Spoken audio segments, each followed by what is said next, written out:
Hello, this is John Jughead Pearson in Chicago, Illinois during a snowstorm at the middle of December.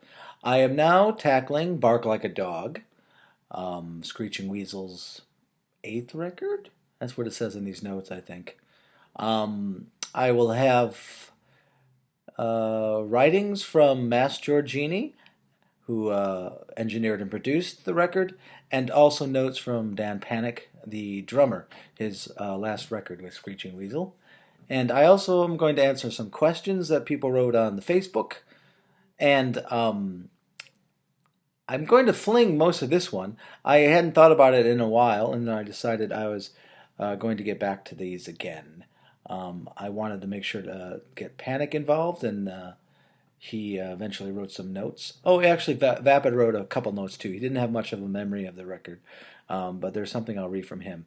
I'm mostly going to just respond in the moment to the things that I'm reading, and hopefully some of my memories will be jogged during the length of this YouTubian thing that I am doing now for Bark Like a Dog. So first I'm going to hit the best place for all knowledge, the wiki, which is really short for Bark Like a Dog, actually, for one of our most popular records. It's only like one paragraph, and it says, Bark Like a Dog is the eighth studio album by the American punk rock band Screeching Weasel. It was released in 1996. That's actually the year I also became a neo-futurist at the theater company here in Chicago. Uh, it was released through Fat Wreck Chords. It was the band's first album released through Fat Wreck Chords. It was also the band's first album since they disbanded for the second time. The split lasted just over a year. I don't remember what I was doing during that year. I wasn't a neo. Oh, you know what? I was doing a lot of improvisation. I was in a group called Sheila, and I was improvising in the University of Chicago, around that area, in Hyde Park, at the place where the Compass Players started, which is the starting company that eventually moved into downtown Chicago and started the Second City. And I was also performing in Logan Square, which is where, not Logan Square, at a place on Clark.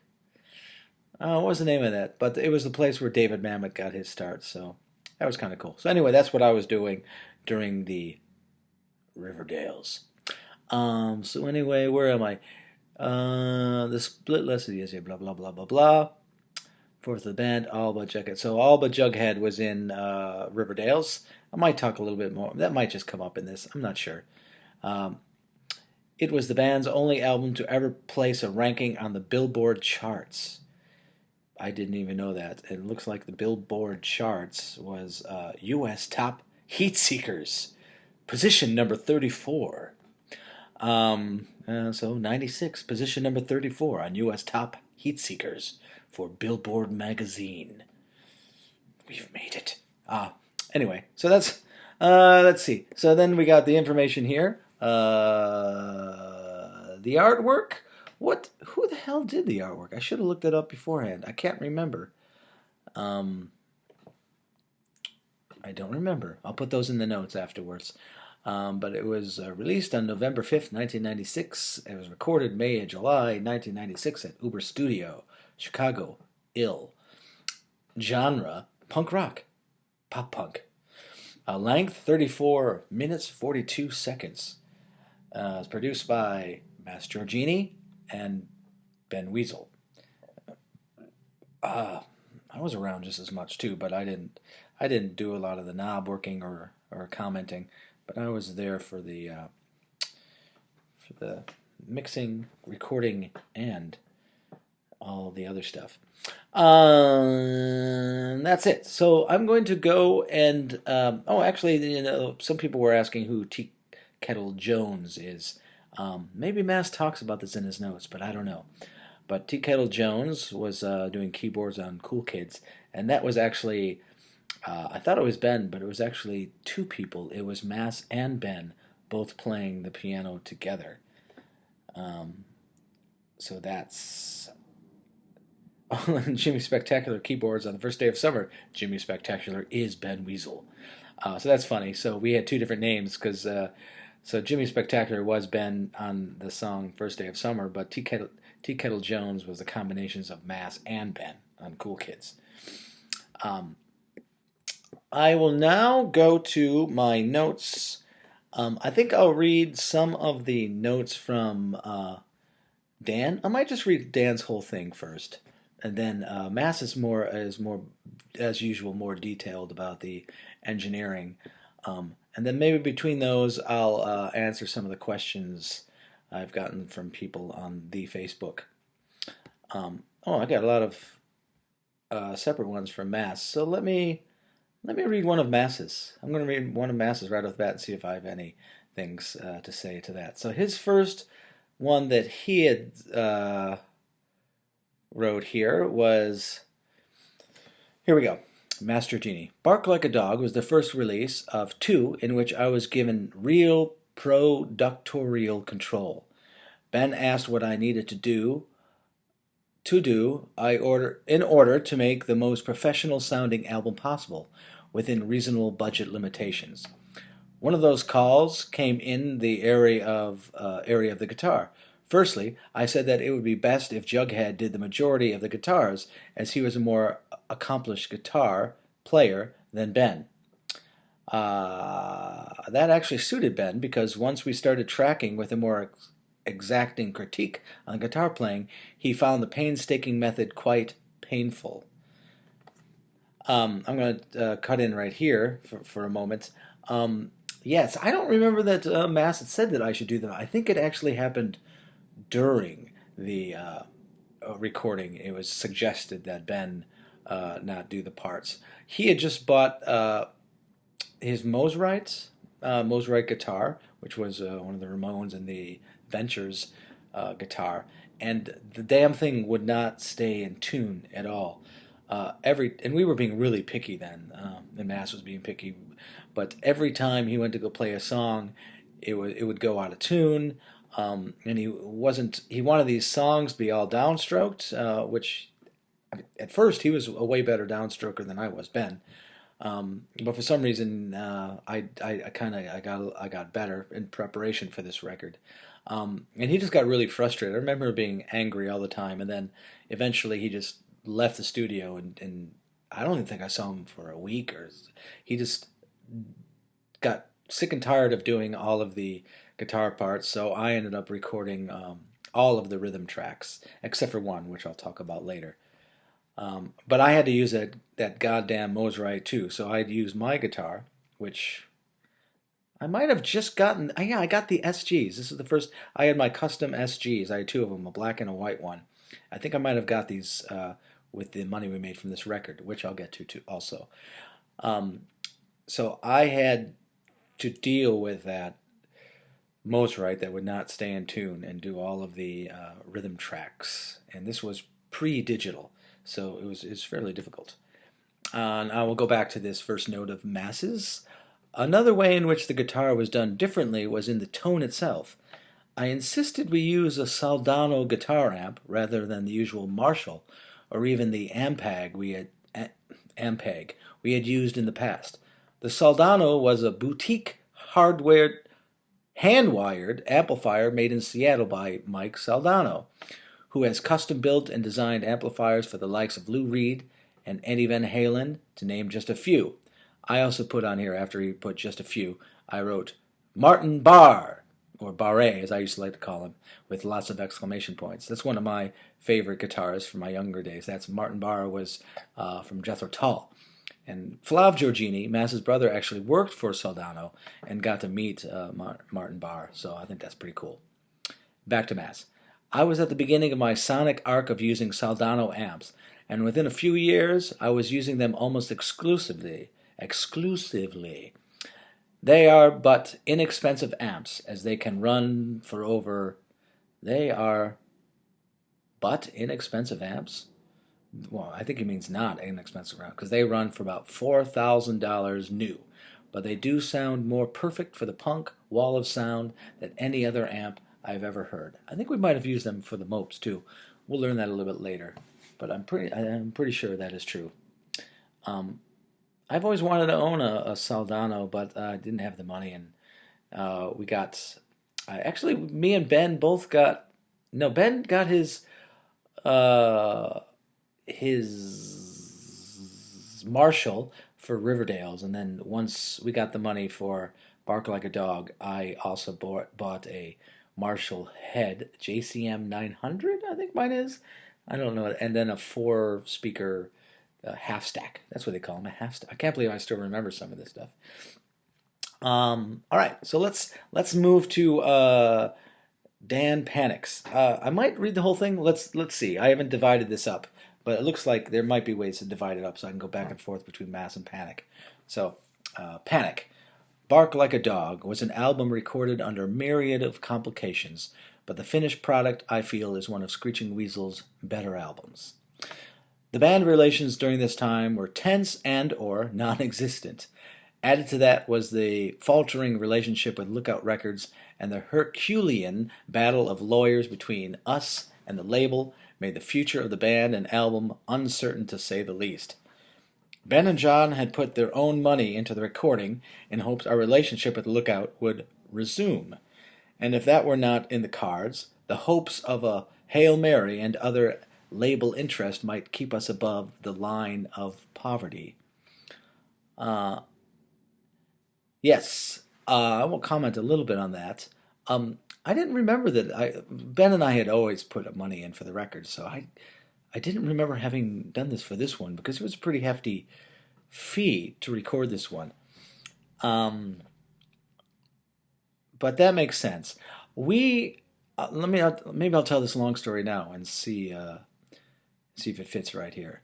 After the Riverdales, we decided to get back together. Ben was writing more Weasel type songs, and I don't know. I think we had just hung out. What is good to know is that me and Ben never stopped working together during that whole time. During almost the whole 20 something years that I had worked with the band, there was never really a time, even during all the breaks, where Ben and I weren't meeting every day or every couple days on the phone or in person to do Weasel business, because there were compilations coming out, and I had to pay all the royalties, and there was always some kind of lawyer and contracting stuff or accounting stuff that Ben and I had to do. So we were always in contact. I think the longest time we weren't in contact was when he was on the road with Green Day, with the Riverdales in Europe, which I was a little bit upset about because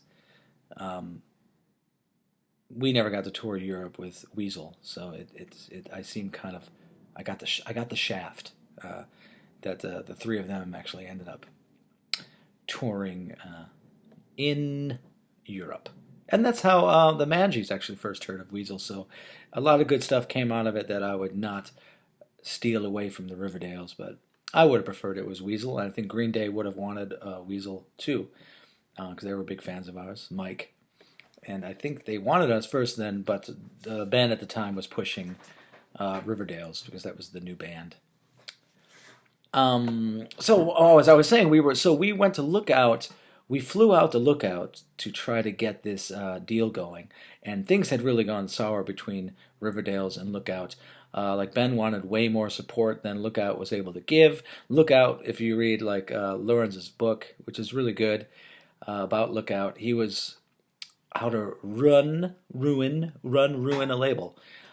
They were sort of always going through growing pains, like always like a seat of the pants sort of work over there at Lookout, and we wanted them to give us an advance, which Lookout Records didn't really do, and we went out there to discuss this deal because Ben had been in conversations with Brett from I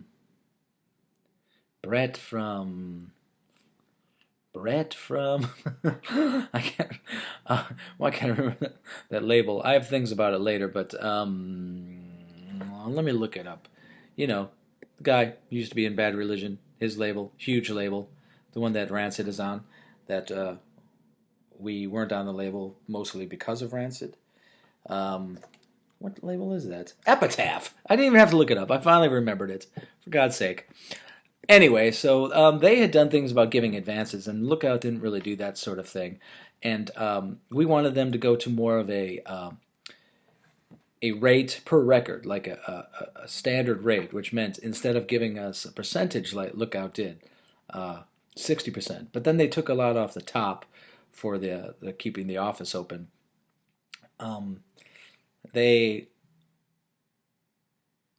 Larry was against giving us an advance and giving us a standard rate, which would whatever how much ever a record would sell for, we would get the same amount. I think it was like 250 or something at the time, maybe a little bit less. Can't remember.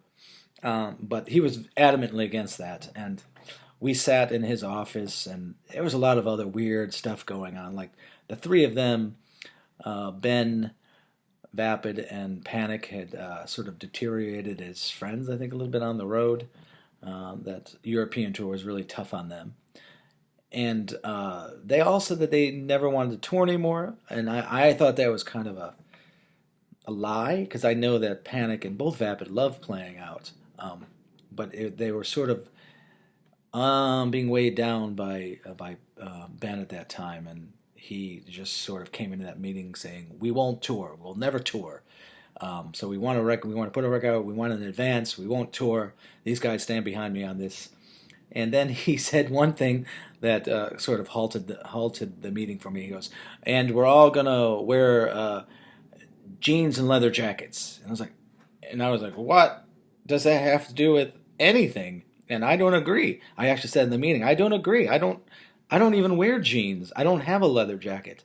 We're not the Ramones. Uh, and then there was sort of a conflict, building conflict, and then Larry had Ben leave the room, and so he could talk to the three of us. And I just sort of, I didn't lay it into the other two guys, but I was just like, "What are you guys talking about? You guys love touring. I think you're just saying that because you don't want to tour with Ben." But it was kind of a weird meeting, and we ended up walking out of there with no deal with Lookout. So more on that stuff later. So back to Panic's message here. I don't have a lot of recollections regarding the making of the album. The rehearsals were very workmanlike and quick. In the studio, we were rarely together, if at all. Our parts were done piecemeal over an extended period of time. The drum tracks were finished within a day and a half, an absolute luxury, as it was the most time I had spent recording drums. So that was a long time for him. Panic got things pretty quickly. Once he got into the studio, he was by far, I think, the most professional musician out of all of us, and he was always just getting things in one or two takes. I also remember a gentleman from Guitar Center bringing by a custom-made snare drum for me to use for the recording. How this transpired, I have no idea, as I wasn't really chummy with the music people that worked there. Back then, I played majority of snare drum hits as rim shots and performed with a fair amount of intensity. Yeah, he was a pretty hard-hitting drummer. Suffice it to say, by the end of the sessions, I had warped the drum and drum rim considerably. When said gentleman came by the studio to pick up the goods and saw the former playable and pristine drum, now a serviceable plant pot, the look of disbelief and confusion was fairly priceless. Consequently, my purported relationship with the pros at the shop were never to be the same again. Yeah, he hit really hard, and I remember that drum being beat to shit. I'll read one more, and then I'll maybe go to mass, or maybe I'll go to one of the questions people have. Once the drums and eventual backing vocals were completed, there was not much for me to do, and my attendance in the studio was occasional at best. I do recall Ben keeping an eye on John and Dan, making sure their respective guitar and bass parts were played using downstrokes. I might talk more about that. I think there's a question about downstrokes that I'll hit later, but I don't think that's really that true. Ben wasn't there for any of my guitar parts, and I don't think he was there for barely any of Vapid's. He was there, for Vapid's when he was singing, because Ben always had more to say about how Vapid's singing went than how his playing went. where once all was said and done, the Hail Mary I mentioned earlier happened. Fat Records signed us. My experience with the people at the label was an extremely positive one. There was no pulling teeth to get what we needed, and the end result was a sonic and visual upgrade from our previous releases. So there's that. There's more from Panic that I will get to later, but let's go back to one of these questions, or maybe one of my. Yes. So Sam Perry wrote, "It seemed SW was dead and done after How to Make Enemies. What changed it for Bark Like a Dog album? Was it the explosion of Green Day into the mainstream?" I had asked this question to Vapid because I honestly didn't remember, and I wasn't around for Riverdale, so I don't know why it happened. I mean, like I said, I was always still in contact with Ben, so maybe he was writing songs, and maybe I had mentioned something about wanting to play more, and we decided to get together. But it might, like Vapid say, might have really been a reaction to how big Green Day was getting, and that maybe we could make some money out of it. I'm never against money, but it's never the things I remember when we're discussing the band, because I always just loved playing and would make my life work in order to make that happen. So it didn't matter if me it was a ton of money or a little money, as long as I was able to get by, it was okay with me. But Vapid says that was one of the leading reasons to reform Weasel at that time. Okay, let's go to Mass's second note here. So, another tone decision that made a huge difference on this album was that I was given free rein to use a full room sound for the drums. I was given the same liberty for major label debut, but following that, Ben always insisted on the small, dry room sound, more typical of Ramones albums. Because of this room element and the guitar tones, I am proudest of the production tones on Bark Like a Dog and major label debut. The room was a large and reverberant room. This is Uber Studios, and I was able to use both close and far mics, which I was able to bring in at different levels for different songs, allowing the drums to fill in the space on the slower songs and tighten up for the faster and heavier ones. Yeah, I have nothing to say to that, so I'm going to read another one of Masses. I really like that studio too. I think Uber Studios had moved around quite a few times, and I really, really enjoyed that studio. There's one thing that I'll talk about later where we put these barriers up between the mixing room and the studio area, and you couldn't see, so we couldn't actually see Panic when he was doing his drums. I'll talk about that later when I'm talking about a song, but that's the way that studio was set up. And we also ate a lot of Latin food around there because it was a Latino neighborhood in Chicago. So here's another one by Mass. Even the mixing took a different bent than prior albums, and I was given a greater flexibility. I mixed at a Chicago recording company on an SSL mixing board in a team with Chris Shepard, whose mixing credits include The Hives, Elvis Costello, KMFDM, and Styx. I like me some Styx. We were able to automate complex moves with the additional room mics I had tracked, and also some dynamic panning moves to create space in certain sections of the songs. And this is in parentheses. I don't know if this is me or Mass. When I picture this place, for some reason, I picture... Oh, I wrote this. When I picture this place, for some reason, I picture a bowling alley, probably because of its size, not only physical, but in its importance. I don't know. The thing I have in my head is I remember I don't know if some of it was digital back then, but there was some monitors up in the air, I remember, and it kind of gave me that feeling of being in a bowling alley when you're looking up at your scores. I have the weirdest memory of being in that place to mix the record, which was not Uber Studio, as he said, Chicago recording. Let's go to a Vapid here. So Vapid, one of his few notes, he said, "I've been racking my brain with this, but can only think of a few boring details like where I lived.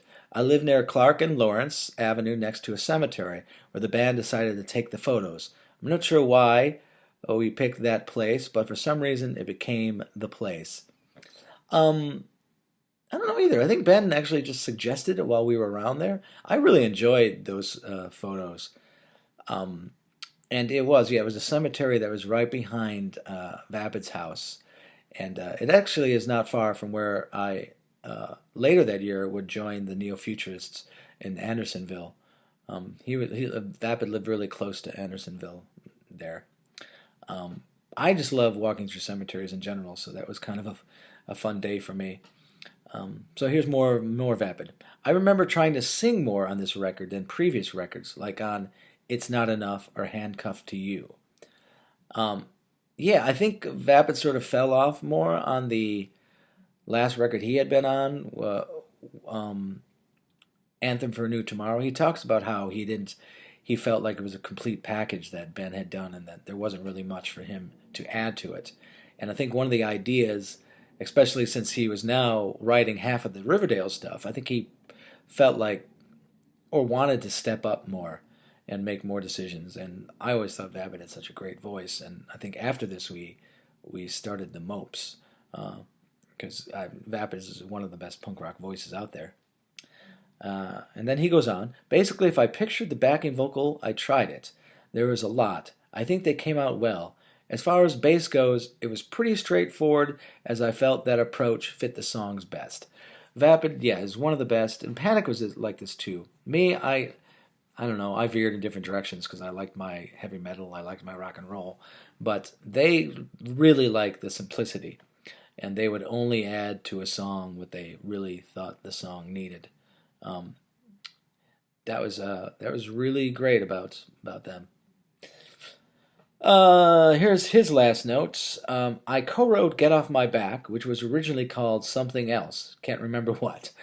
I had lots of songs written at the time, but they didn't quite fit with what Ben was doing. So I tried to elevate the songs with backing vocals and other ideas. I think the people in the studio the most with Mass was me and Vapid. I think overall I was in there because I was in there for all of it, even the recording of the vocals. I'm pretty sure. Mass might have something to say to that. Let's go to another question here. And this question is, let's see, from John Frochois. Maybe Frocho. I was gonna actually email him and ask, but sorry, John. It's a very French name sounding. Frochois? Frochaux. Anyway, John, did you fall off the chair while doing downstrokes? Were you unhappy with Ben's more Ramones influenced direction? What were your general feelings towards the band post Riverdales? Oh, John always has really good questions. So first, did you fall off the chair while doing downstrokes? I wrote that in my book Weasels in a Box, and that actually is true. Um, I wasn't really a downstroke player, and I don't really feel the need for everything to be downstrokes. It has its purposes because I know when you want a really strong, like chunk chunk chunk chunk chunk sound, I know that downstrokes are the best. Or muting. If you can mute fast enough, if you can downstroke fast enough, downstroking while muting is the best technique for muting. Um, so yeah, there was one time where since I was doing all the goddamn rhythm tracks, I was sitting on a spinny chair with a stool with Mass, and we were also really tired, and we weren't. It wasn't digital then, so if you made a mistake, I think we were on ADAT or one of those, maybe the VHS ones, but if you made a mistake, it was hard to go back and record over it. So we had to try to get as far as we could. And some of these downstrokes were super fast, and I was just downstroking so hard. Yeah, and one of the reasons I play really big is because my wrist isn't very good at the downstroking. And, that's why I don't play many video games. I just don't have that speed that a lot of people do. And I actually physically uh, downstroke myself off the chair, and I fell down and I landed on the guitar, almost broke it. I had to laugh because I was just so frustrated. Um, and then John asked him the same question: were you unhappy with Ben's more Ramones influenced direction? I'd have to say yes. And like I said, it came out in the when we were in California with him saying about us dressing with leather jackets and jeans. My influences had always been Circle Jerks and AOD and Descendants and a lot of other regular rock and Judas Priest and Scorpions and stuff. So I thought we had a lot more going for us than just becoming a Ramones band. So I sort of rebelled a lot against this strict Ramones sort of style. It fit Riverdale's, but I was not interested in it. But like I said, I think the reason for downstrokes is prevalent in punk rock and should be there, but it should not take over everything. What were your general feelings towards the band post Riverdale's? Um, my feelings towards the band, though, I hadn't changed much over the whole time period. It was my band with Ben, so it was important for me to take care of it. Um, I wasn't very happy with what it was turning into. I just and I felt out of place because I wasn't with those guys for a year, and they were all together in some weird series of events. It ended up that Vapid had joined Riverdale's, and I really felt out of place. Like even though I had been there from the beginning, I felt like I had to work myself back into the band, and even though I was the money guy and I would probably be in the studio the most, um, I didn't feel much a part of it, and and less a part of the actual songwriting. Later, after it was kind of revived for me when Master Genie and Lumley joined the band, and then I had the Panic Button Records to worry about too. So um, the dynamics changed, and that was exciting for me. I missed Vapid and Panic, but uh, we had gone through other people before, so it was just yet another step in the evolution of the band. All right, let's finish Panic's notes here.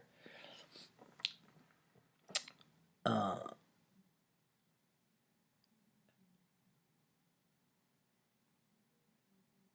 yeah, okay. I agree with Ben that Stupid Girl should have been replaced with Stuck Out Here, or better yet, Stupid World. Ben would reconfigure and rename this one to Indifferent World for his solo album Vita Tevi. This is stuff that I would not know. I've never listened to that record or the Riverdales, so it's good that Panic wrote that. Other than that, I'm happy with the totality of the end result. This was the last album I played on with Screeching Weasel. Ultimately, I'm grateful for my time in the band, and yes, there was a lot of drama composed by all of us, but there were a lot of hilarious and affectionate times as well, also composed by all of us. Regardless of our relationships as a band as individuals, we had something special, and I will always have a spot in my heart for Ben, John, and Dan. Thank you, gentlemen. That's nice. Uh, Panic's always been pretty important to me. I don't get to see him ever, but I always liked the guy. So he wanted to do it. He has a special thanks at the end here that I'll throw in now before, because it's the last of his stuff. So he says, special thanks to Screeching Weasel members past and present, Mass, Brendan Burke, uh, Mark Schwartz, those were the two in Uber Studio who ran Uber Studio. Tim Carlson, that's my friend who did a lot of the. He did the picture for the Graveyard. Tim Carlson used to go to a lot of the early Weasel shows, and he was my good friend. He was the first photographer for the band. So also thanking all at Fat Records, past and present, Benton Jew, and the wonderful and perplexing writings of James Joyce, who kept me amused and confused during the making of the album. Oh, that's right, yeah. Uh, Panic was reading a lot during that time. Yeah, he liked sort of James Joycean stuff, and I was always reading, on tour I would read Albert Camus. I remember reading The Plague, and I also reread The Stranger and The Fall on, on tours. So now I'm going to go back to another question. Let's see. I answered all of John Francois's questions. Um, I don't know. But this is another one by him. Yeah, he wrote another question later. So John then had this question. Hopefully, this is not too touchy. What kind of advance did Fat Records provide for this record? Um, okay, cool. I will talk about that now. So when we left Lookout Records, it was obvious that they weren't going to give us an advance. So we split from Lookout Records. Ben started communicating with Epitaph, with Brett, and it seemed to be, when I remember, the conversations weren't going very well. And then Brett just came out and admitted that Matt Freeman from Rancid and maybe also Tim from Rancid would not be happy if we were on the label with them. So they sort of objected to Screeching Weasel being on Epitaph. And since Rancid was one of Epitaph's big bands, Brett's just politely bowed out from releasing our record. I was trying to find the article where that started this thing, but Ben, I'm pretty sure, and if anybody knows it, please post it in the comments below, like a link. But Ben wrote an article or said something in some interview about how I think, and I'm going to get this not exact words, but that Rancid wrote about being street punks, but they were sort of spoiled kids themselves, and I think they were very offended about that. And a fan of the band also said that he spent some time with Matt Freeman in Chicago after a Rancid show here, and that whether they were joking or serious, they wanted Ben to show up so he could beat him up. So there was some controversy there. So we did not get onto Epitaph, which I would have loved because I would have liked to have been related to a label that Tom Waits was on. That would have been nice.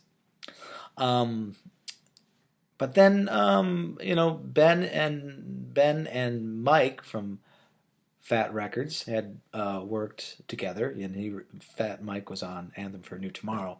So he jumped on the opportunity, and he was. We always used to talk about he was the most businessman in the punk rock world. Like everything was business for him, and the amount that was given to us was $80,000. Some people say how that was. It was probably something crazy amount. That wasn't really crazy for that day, and I think a good more than half of that would be spent on recording the record and mixing and mastering and all that shit. So that advance wasn't just money straight to us. It was an advance to get that record and get it to Fat Mike. I might have gotten like $10,000 or $20,000 from that record, maybe. No, not that much. Not 10,000. I was getting about 25% of whatever money came in at that time. So that was it. Yes. So we put it out on Fat Records. Let me go to another one of these. This is Chet Pope, a good friend of mine. Was the title really going to be "And Out Came the Chihuahuas"? Well, that goes good with this former question because yes, it was going to be "Out Come the Chihuahuas" in response to the Rancid record. Was it "Out Come the"? See, I can't remember. "Out Come the Wolves." Is that what the record is called? And "Out Come the Wolves." Yes. So it was in response to that. Ben was just being sort of, I don't know, vicious. But it was very funny. So that's why on the record cover there is chihuahuas. And more about that record cover. All of that record cover is an ode to Caddyshack. The title, "Bark Like a Dog," was something that Bill Murray says in Caddyshack in the scene where he's watching the senior citizens golfing, and he's sort of making sexual sounds, and he goes, "Bark like a dog." So that's why it's called that, and that's why it looks like it's on a golf course, and there's golfers here, and the chihuahuas are there. So they're not even dogs. They're more specifically chihuahuas. So it was going to be called "And Out Come the Chihuahuas." But I don't know why. I think Ben just decided it wasn't worth it, so we chose that "Bark Like a Dog" name instead. Let's go to Mass. Let's see. Okay, here's another note from Mass. Mass Giorgini. I remember Jughead and I worked very hard on guitar tracks, and that we would go until we couldn't take it anymore, and then take breaks for dinner at the Thai Lagoon, which was just a few blocks away from Uber Studio, where we did the tracking. I think we also ended up watching videos together late nights after the sessions, managing to see all the Red, White, and Blue trilogy of films by director Krzysztof Kieślowski. That is true. Me and Mass were big movie buffs, and I think we kind of related really well. We were punks, but had weird taste in other artsy things. So, like he's a scholar for Don Quixote, and I'm a studier of philosophy of Camus and Kierkegaard, and also a thespian. So we are the odd birds. Here's another one from Mass. I did the pre-mastered preparation for the mixes I did with Chris Shepard at Sonic Iguana Studios, and then flew to California where I assisted in the mastering at Precision Mastering in Hollywood. The chief mastering engineer was Stephen Markison, who was already a legend in the field, having mastered the likes of Stevie Wonder, REM, Prince, the Rolling Stones, Cher, Nirvana, Barbra Streisand, Tom Petty, and the Red Hot Chili Peppers, to name a few. I recall that our mastering session was interrupted a couple of times when Belinda Carlisle called in to discuss a couple of mastering changes with Stephen, and that we ordered in Thai food for lunch, so that the sessions for Bark Like a Dog began and ended with Southern Asian cuisine. Um, Now let's go to another question here for me from Daniel Beckett Ryan. It seems like many of the Bark Like Dog tracks fit in stylistically with the first Riverdale's album. Songs like You Blister My Paint, for example, were some of the songs Ben wrote intended to be Riverdale's tunes. Um, I don't know. I mean, that's a really good question, and one that I wish maybe Ben has answered in the past. Of course, it was influence. Like I said, the downstrokes would drove me crazy. Him wanting to wear leather jackets. Um, it was all influence from the Riverdales that came before it. Um, so obviously, he had been writing some of the songs beforehand, and Blister My Paint, yeah, is a good example because it's very Ramonesy and has that uh, muted downstroking part. That's a great song. Actually, I really enjoyed working on that song. But that's the best I can answer that question. Then there's another one here by Ryan Hughes. I was once told this was the first SW album where drum triggers were used to make each drum hit sound more uniform. Was there any pushback from any of the band members? I don't know if it was the first one, Ryan Hughes. It could have been.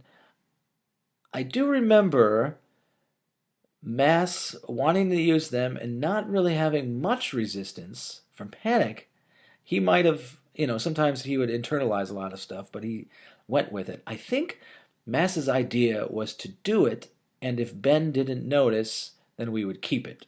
I'm not sure if he told Ben then later or whether it was unknown for a while. Not sure. Um, but I'm pretty sure he wanted to test whether Ben could tell the difference.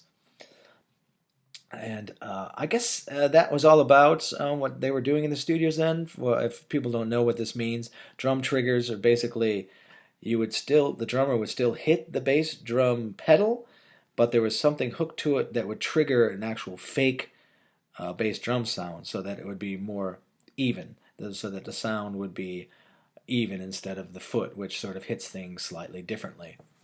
Um, Stripping away the actual musician's talent.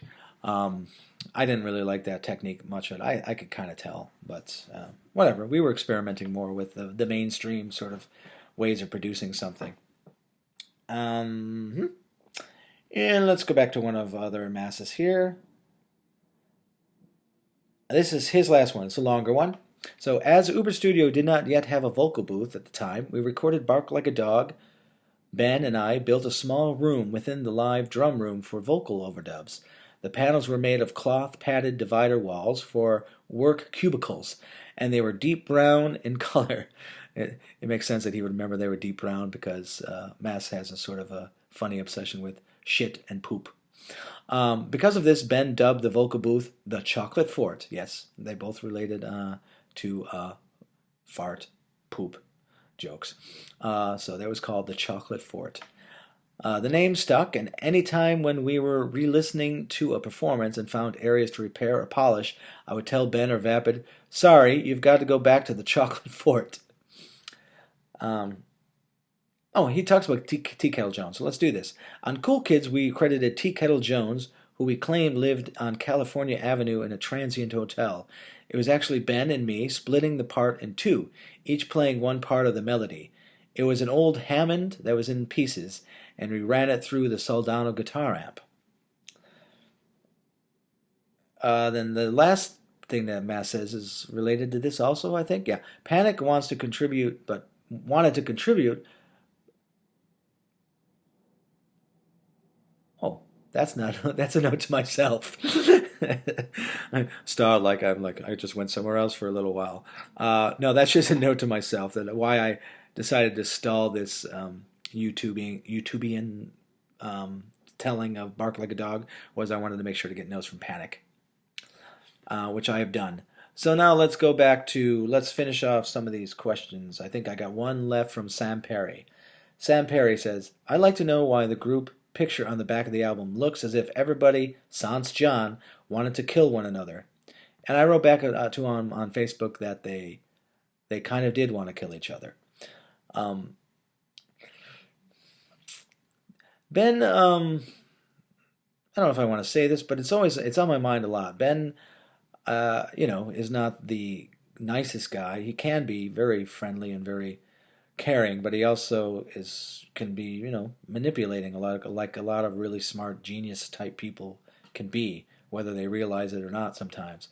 But he had always told me that Panic and Vapid would talk about how great it was not to have me on tour with them, like having like your father around, and that they didn't. I think, and I don't know if that's true. It could have been. They could have been something, or it could have been something that Ben exaggerated, but just to get me to, I don't know, to pick sides and keep it me and Ben against the world, like it was for quite a long time. Um, but then I would talk to those guys, and they were so frustrated with Ben, and Panic would say that none of the shows were fun. They would just get on stage, do the same set every night, run on, run off. I saw them at Rosemont, and I just didn't think they were very interesting. Great songwriters, both of them, of course, but I didn't think they were ever really very interesting. So both of those, Vapid and Panic, had told me stories about how tense it was because Ben was constantly in battles with Lookout over how they weren't spending enough money on advertising, and there were no posters for Riverdale's at the Green Day shows. So he was on the phone every day with Larry and taking it out on those two guys. So they came back from that Riverdale's tour very angry at each other, which also helped to alienate me a little bit from them during this record. Um, but I don't know. Once me and Mass get into the studio and Vapid and Panic, I just have a really great time. We had a really good time, and Ben, once the musicianship was done, was fine. Like he came in and had a great time singing. He was just a pain in the ass during whenever he would he'd be gone for a couple of days and just come on in and say, how's things going? Then he'd try a guitar part and says, this fucking sucks, and then he'd throw his guitar and walk out again. So it was very frustrating. But once the vocals kicked in, like I said, that's where he shines. So had a great job, and him and Vapid were always joking in Mass. Let's see if I have other notes here.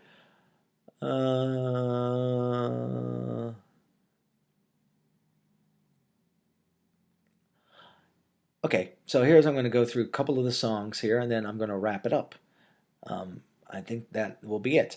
So Cool Kids, our biggest song on there, and the one that was on the Billboard charts for sure, was about Lookout Records and about how I think when we walked into I think maybe he wrote it before we were there. He might have been there earlier in the year. I think with Riverdale's they had gone there, and he thought that people would whisper and then start laughing, and there were always these in jokes going on in the Lookout office.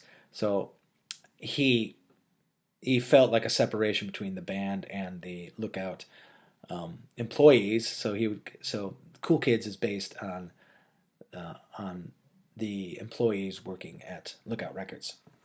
And also, that song became kind of a hit on our local radio station Q101. It was on this show called Cage Match, and it won for like 7 or 9 weeks in a row, where the audience would call up and they would go against another song. And I was really, I didn't really care much for Q101. It was hitting, you know, independent music a little bit too late and calling it. That's when the term alternative started coming out, which is like, what alternative? What? It's on the radio, so what's the? How is it an alternative? It's an alternative to what? Alternative to the alternative,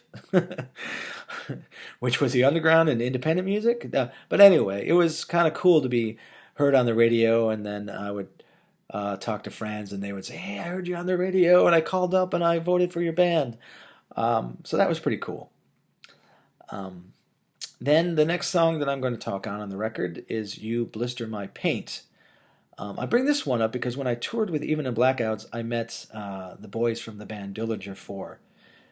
And we got talking about Bark Like a Dog, the record, and how I said that it was a frustrating time for me because I had to do all of the rhythm tracks, and I didn't think I was like a very fast player. And I don't know if it was Eric or Bill, one of the guitarists, was just like, dude, that record like influenced us. Like, right, like I listened to that record all the time, got down that sort of playing, and that kind of made me feel good about the work I had done on that record.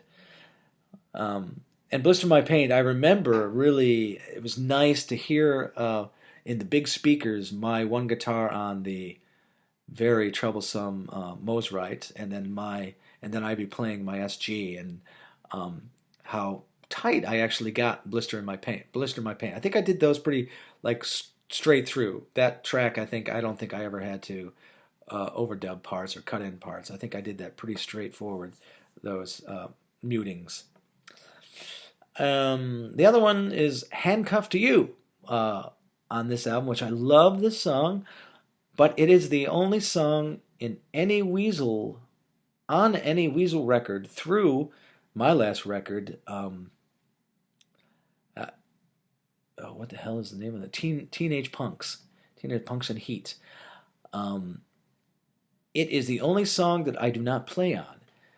I can't remember why. I think Ben was just in that day and it was slow enough for him to play it, and he was in a really good mood, so he just cranked out both of the guitar parts with my guitar and his guitar, and also did I think there's a solo on that one too. And, you would think maybe I would have made me feel weird, because I was already feeling alienated, but I thought it was pretty cool. I really enjoyed being in the studio with Ben, so it was nice to see him kind of happy for once and playing. So that was really cool. So I do not look back at that song as, oh, it's the one Weasel song I didn't get to play on. I actually listen to it and go, hey, this is a goddamn good song. I Will Always Be There. Let me check. I might play it for a moment here before I talk about it, because I'm not sure. I'm pretty sure this is the one that I'm going to talk about that with about Vapid for a moment here. Let's find it. This might be the only song that wasn't downstroked, if I'm not mistaken. I'm going to find it. I'm going to play it, because honestly, to tell you the truth, I don't ever listen to this record. I do listen to Weasel records. Major label debut I listen to a lot. I listen to My Brain Hurts, Anthem for New Tomorrow, Wiggle, probably the most. But I do not listen to Bark Like a Dog. So let's hear the song and see if it's the one I'm talking about. Yeah!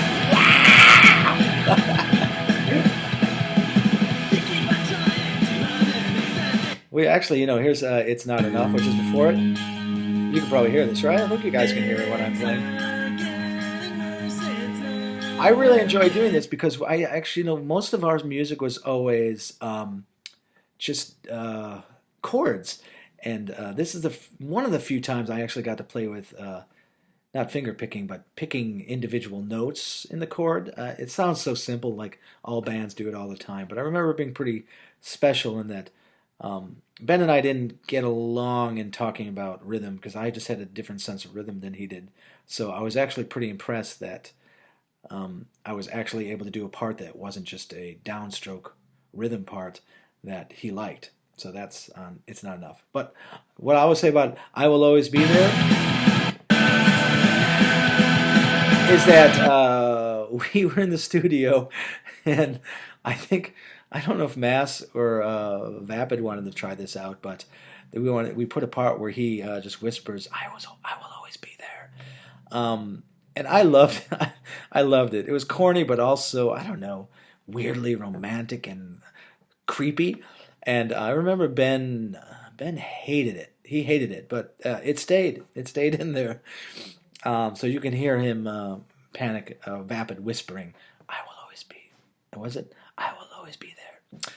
And last is "Your Name is Tattooed on My Heart." Um, this is one of my favorite memories of being in the studio. And I had mentioned earlier that we could not see the drummer, even though we could look into the room that the drummer was in. We could not see Panic playing the drums. And if you know this song, it's taken from a